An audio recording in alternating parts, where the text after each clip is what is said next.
И мы входим в гостиную. И моя шедевральная люстра. Это был очень тяжелый выбор. Мы искали и не могли понять, что может быть такое, чтобы заполнило пространство, и чтобы это не был хрусталь, и чтобы это было что-то невероятное, разлетистое.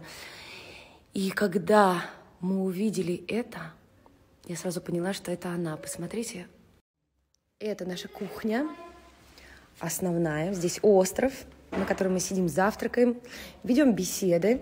Здесь рабочая кухня, где идет основная готовка.